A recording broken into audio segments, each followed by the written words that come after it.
Halo Sobat Kaya, apa kabar? Sehat, sukses, bahagia selalu ya. Jangan lupa subscribe karena subscribe itu gratis. Dan like serta nyalakan loncengnya ya. Yuk kita mulai. Insight kali ini tentang belajar investasi dari Peter Lynch. Sobat Kaya, apakah sudah kenal siapa itu Peter Lynch? Peter Lynch lahir pada tanggal 19 Januari 1944 di Newton, Massachusetts, Amerika Serikat. Peter Lynch di usia yang cukup muda pada awal tahun 1980-an sudah menjadi salah satu manajer investasi yang paling terkenal di dunia. Peter Lynch memiliki beberapa prinsip investasi. Di antaranya adalah Peter Lynch sangat percaya bahwa investor retail individual memiliki keunggulan yang tidak dimiliki oleh para institusi profesional dalam menilai saham. Tidak seperti manajer investasi yang mengelola dana dari institusi besar pada umumnya, investor individu dianggap memiliki kebebasan untuk bertindak secara independen dalam menjelajahi pasar modal tanpa diikat oleh peraturan-peraturan, atasan, dan pihak-pihak yang berwenang lainnya. Menurut Lynch, fleksibilitas untuk bertindak sangat menguntungkan investor retail dalam menemukan investasi yang menguntungkan. Lynch pun menyarankan untuk mengeksplorasi kemungkinan pilihan investasi satu persatu, membiasakan diri dengan bisnis perusahaan yang sahamnya diincarnya, lalu melakukan analisa fundamental untuk memverifikasi potensi pertumbuhannya.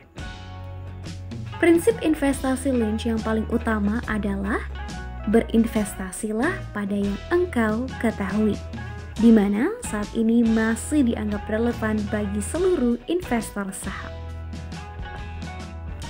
Semakin banyak seseorang mengetahui tentang sebuah perusahaan, baik itu bisnisnya, produknya, manajemennya, dan bahkan kompetitornya, semakin besar peluang orang tersebut untuk mendapatkan keuntungan dari berinvestasi di perusahaan yang bersangkutan. Jika hal tersebut tidak dapat dipenuhi, maka sebaiknya lupakan saham tersebut. Adapun 8 prinsip investasi yang dianut oleh Peter Lynch yaitu: yang pertama, investor haruslah mengetahui modal yang dimilikinya. Yang kedua, investor jangan hanya mengandalkan prediksi ekonomi dan suku bunga dalam berinvestasi, dan sudah semestinya memberikan perhatian kepada fakta, bukan sekedar prediksi. Yang ketiga, investor memerlukan banyak waktu untuk mengidentifikasi dan mengenali perusahaan dengan kinerja yang luar biasa. Yang keempat, investor perlu menghindari long shots. Artinya, hindarilah membeli saham berdasarkan tips dari pihak lain, karena hal ini dapat menjadi bumerang bagi diri investor tersebut. Yang kelima, investor sebaiknya mempertimbangkan manajemen perusahaan dalam memilih saham. Yang keenam, investor sebaiknya bersikap fleksibel, rendah hati, dan banyak belajar dari kesalahannya. Yang ketujuh, investor harus bisa memberikan alasan mengapa ia membeli sebuah saham perusahaan dan apakah perlu ia membelinya. Yang terakhir atau yang kedelapan, investor harus berhati-hati dalam setiap langkahnya. Peter Lynch percaya bahwa setiap orang bisa menjadi investor yang sukses di pasar modal. Yang dibutuhkan hanyalah sedikit riset, kesabaran, dan ketahanan. Berikut ini adalah 30 kata-kata inspirasi sekaligus nasihat investasi dari Peter Lynch yang bisa kita pelajari dan terapkan, yaitu yang pertama, berinvestasi saham itu sama seperti percintaan. Orang yang mudah melakukan perceraian tidak terdengar seperti memiliki komitmen yang kuat. Yang kedua, Kunci untuk menghasilkan uang adalah tidak takut terhadap uang tersebut. Yang ketiga, jika Anda siap untuk berinvestasi di sebuah perusahaan, Anda harus bisa menjelaskan alasannya dalam bahasa sederhana yang bisa dipahami oleh siswa SD sekalipun, dan cukup cepat sehingga siswa SD tidak akan bosan. Yang keempat, tidak ada yang salah dari kehilangan uang saat berinvestasi saham. Semua orang melakukannya. Yang salah adalah ketika menggenggam erat sebuah saham, atau lebih buruk lagi, membelinya lebih banyak ketika fundamental perusahaannya memburuk.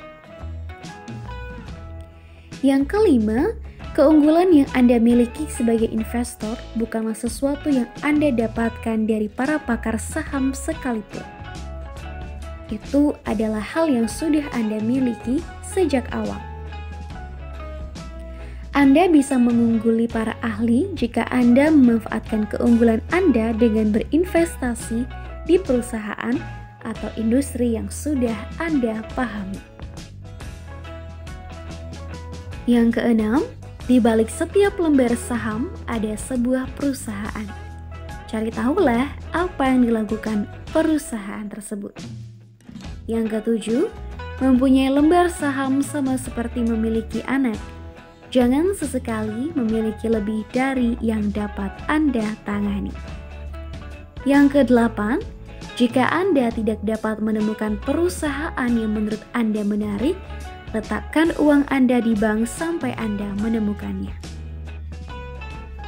Yang kesembilan, jika Anda tidak mempelajari fundamental perusahaan manapun, Anda memiliki peluang kesuksesan yang sama dalam membeli saham seperti yang Anda lakukan dalam permainan poker jika bertaruh tanpa melihat kartu Anda. Yang ke-10, berinvestasi tanpa penelitian seperti bermain poker dan tidak pernah melihat kartunya. Yang ke-11, waktu ada di pihak Anda ketika Anda memiliki saham perusahaan unggulan. Yang ke-12, rata-rata investor dapat menjadi ahli di bidangnya masing-masing dan dapat memilih saham pemenang seefektif para profesional hanya dengan melakukan sedikit riset. Dalam jangka panjang, portofolio saham atau reksadana yang dipilih dengan baik akan selalu mengungguli portofolio obligasi atau akun pasar uang. Dalam jangka panjang, portofolio saham yang dipilih dengan buruk tidak akan mengungguli uang yang tersisa di bawah kasur. Anda harus menjaga prioritas Anda tetap lurus jika Anda ingin berinvestasi dengan baik di saham. Yang ke-15, hal terburuk yang Anda dapat lakukan adalah berinvestasi di perusahaan yang tidak Anda ketahui sama sekali. Yang ke-16, jangan pernah berinvestasi pada ide apapun yang tidak bisa Anda gambarkan dengan krayon. Yang ke-17, ketahuilah apa yang Anda miliki dan ketahuilah mengapa Anda memilikinya. Yang ke-18, orang yang melangkahi batu paling banyak yang memenangkan permainan. Yang ke-19, memang kita tidak perlu mengatakan bahwa pasar sudah kemahalan, tapi tidak ada gunanya untuk mengkhawatirkannya. Yang ke-20, reksadana saham adalah solusi sempurna bagi orang yang ingin memiliki saham tanpa perlu melakukan penelitian sendiri. Yang ke-21, jika Anda berharap memiliki lebih banyak uang besok daripada hari ini, Anda harus memasukkan sebagian aset Anda ke saham. Cepat atau lambat, portofolio saham atau reksadana saham akan berubah menjadi jauh lebih berharga daripada portofolio obligasi, deposito, atau reksadana pasar uang. Yang ke-22, investasi jangka panjang semakin populer. Lebih mudah untuk mengakui bahwa Anda pecandu-pecandu daripada mengakui bahwa Anda adalah investor jangka pendek. Yang ke-23, Mengunjungi toko dan menguji produk merupakan salah satu elemen penting dari pekerjaan analis. Yang ke-24, berinvestasi dalam saham adalah seni, bukan ilmu pengetahuan. Dan orang-orang yang telah dilatih untuk mengukur segalanya secara kaku akan memiliki kerugian besar. Yang ke-25, semua pengetahuan matematika yang Anda butuhkan di pasar saham telah Anda dapatkan di sekolah dasar. Yang ke-26, sekolah menengah pertama dan sekolah menengah atas lupa untuk mengajar salah satu kursus terpenting, berinvestasi. Yang ke-27, kemampuan berinvestasi dari bakat alami hanyalah mitos. Yang ke-28, dalam jangka panjang bukan hanya berapa banyak uang yang Anda hasilkan yang akan menentukan kemakmuran masa depan Anda, namun juga berapa banyak dari uang tersebut yang Anda putar dengan menabungnya dan menginvestasikannya. Yang ke-29, semakin sederhana semakin baik. Aku menyukainya. Yang terakhir atau yang ke-30, berinvestasi memang menyenangkan, seru, dan berbahaya jika Anda tidak melakukan pekerjaan apapun. Oke Sobat Kaya, bagaimana menurut kalian? Apakah prinsip dan nasihat dari Peter Lynch ini sesuai dengan Anda? Silahkan tulis di komentar ya. Semoga bermanfaat dan jangan lupa ikuti terus video-video menarik lainnya dari Cara Kaya ID. Sampai jumpa!